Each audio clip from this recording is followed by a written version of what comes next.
150 কোটির ঊর্ধ্বে মানুষ লক্ষাধিক আন্দোলনের মধ্যে দিয়ে তারা চাইছে তিলোত্তমার বিচার, কিন্তু সেই বিচার পায়নি। কেন বাবুরা সব আপনারা কি বধির হয়ে গেছেন? আপনারা কি শুনতে পাচ্ছেন না? সেই ঘটনার 23 দিন পার হয়ে গেলেও বিচার পাওয়া গেল না।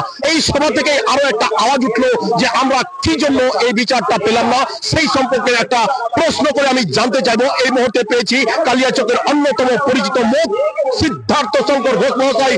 আমরা নাগরিক অধিকার পরিষদ বলে একটি সংগঠন প্রতিষ্ঠা করার চেষ্টা করছি জেলার বুকে, এবং বিভিন্ন ব্লকে আগামীতে কাজকর্ম হবে।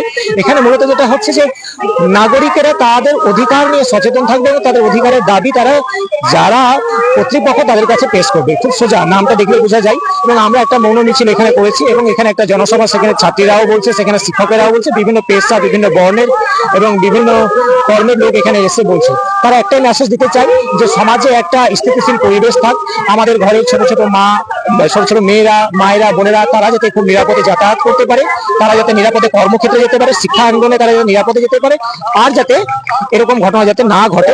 এবং আগামীতে আমরা প্রতিটা নাগরিকদের যে অধিকার, সে অধিকার নিয়ে আমরা আগামীতে বিভিন্ন কারণে সোচ্চার। কোটি কোটি মানুষ লক্ষ লক্ষ জায়গাতে আন্দোলন করছে, একটাই ম্যাটার, বিচার ব্যবস্থার মাধ্যমে দোষীদের শাস্তি চাই। এই যে একটা ন্যায় দাবি এতদিন পরে পূর্ণ হলো না, কি বলতে চাইবেন? আরজিকরের সঙ্গে দেশে আরো কিছু কাণ্ড ইতিমধ্যে ঘটে গেছে। এই জায়গা থেকে আমাদের দুটো ব্যাপার দেখতে হবে। একটা হচ্ছে যে সরকারকে এই সমস্ত কাণ্ড ঘটে যাওয়ার পরে দ্রুত পদক্ষেপ নিতে হবে, আর দুটো হচ্ছে যে নাগরিক সমাজের মধ্যে একটা ভাবনা জাগ্রত করতে হবে যে আমরা কেন এই ধরনের অপরাধ করছি কিংবা কেন করব, বিবেক জাগ্রত করতে হবে। দুটোর মধ্যে যদি কোনো একটা হয় তাতে কিন্তু সমাধান হবে না। যারা শাস্তি দেবে আর যারা শাস্তি পাবে আর যারা শাস্তি চাইছে আর যা হওয়া উচিত, এই সবের কিছু উপরে লক্ষ্য রেখে আমি যেটা দেখছি যে সবাই বলছে বিচার চাই, বিচার চাই। তাহলে বিচারটা দেবে কে?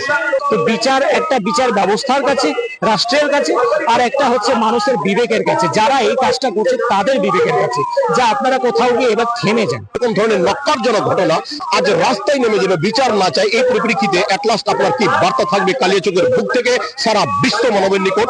অনেক সময় বোঝা যায় যে এই ছেলেটি বিপথের দিকে যাচ্ছে কিংবা এই মানুষটি বিপথের দিকে যাচ্ছে।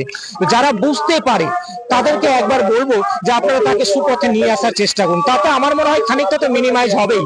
যেমন আজকে আরজিকরের কাণ্ডটা আপনি বলুন যে করেছে হয়তো একটা কিংবা দুটা কিংবা চারটা লোক, তার মানে বাকিরা যে তার মানে কিছুই বুঝতো না, কিছুই জানতো না, তা তো নয়।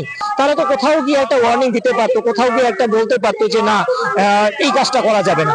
যদি এরকম একটা ব্যারিয়ার তৈরি করি নিজেদের মধ্যেই, তাহলে আমাদের মনে হয় যে খানিকটা হয়তো কমবে। অন্যতম ফ্যামিলিয়াল প্রেস ডক্টর সিদ্ধার্থ শঙ্কর ঘোষ মহাশয় তুলে ধরলেন আগামী দিনে আমরা কি করে খুন, জখম এবং ধর্ষণ এর মতো নক্কারজনক ঘটনা থেকে আমরা নিজেদেরকে এবং সমাজকে বাঁচাতে পারবো, সেই সম্পর্কে একটি প্রতিবেদন আপনাদের সামনে আমি তুলে ধরলাম। আশা করি আপনি এই প্রতিবেদনটি তিনার এই মতামতটিকে সর্বত্র ছড়িয়ে দিয়ে সমাজকে 100% সুরক্ষার মধ্যে মুড়ে ফেলা আপনাদের যে দায়িত্ব, সেই দায়িত্ব গ্রহণ করবেন।